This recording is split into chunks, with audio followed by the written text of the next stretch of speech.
أهلا بكم مع أخبار النادي الأهلي اليوم. خبرنا الأول: تعرف على تاريخ مواجهة الأهلي والزمالك في شهر رمضان قبل القمة القادمة. من قبل في رمضان تقابل الأهلي والزمالك في 14 لقاء، فاز النادي الأهلي في 7، بينما فاز الزمالك في 3 وتعادلوا في 4، وبالتالي التاريخ في رمضان بيميل للنادي الأهلي وبقوة. خبرنا الثاني: الحبس 3 سنين على رجل الأعمال اللي نصب على قفشة. قضت محكمة جنح القاهرة الجديدة بحبس رجل الأعمال المتهم بالنصب على قفشة لمدة 3 سنوات، وكانت النيابة قررت إخلاء سبيله، ولكن بعد كده تم خلاص الحكم عليه لمدة 3 سنوات، طبعا لأنه استلى على شيك بقيمة 13 مليون جنيه من قفشة. خبرنا الثالث: النادي الأهلي عن أكرم توفيق يعلنها.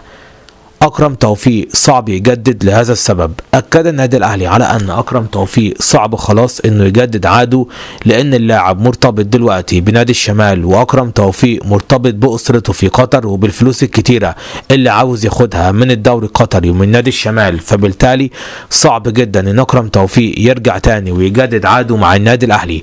ولكن رحيل أكرم توفيق سيكون بالنسبة لإدارة النادي الأهلي من الباب الكبير، وفي حال رغبة الأهلي في عودته مرة أخرى هيرجعه. خبرنا الرابع: جراديشار يوجه رسالة خاصة وذلك إلى زمايله على حسابه الرسمي على السوشيال ميديا قبل القمة. تعرف على ما فعله.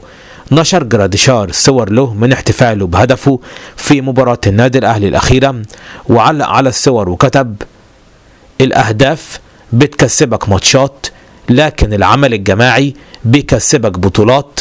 ممتن جدا لهذا الفريق. خبرنا الخامس: كولر يواصل الدفع بن شرقي في تشكيل الأهلي الأساسي في مواجهة الزمالك. استقر كولر على استمرار بن شرقي في تشكيل النادي الأهلي الأساسي لمواجهة الزمالك في القمة، حيث استقر المدرب السويسري على الدفع بن شرقي في مركز الجناح الأيسر في التشكيل الأساسي في مواجهة الزمالك بعد تألقه مؤخرا.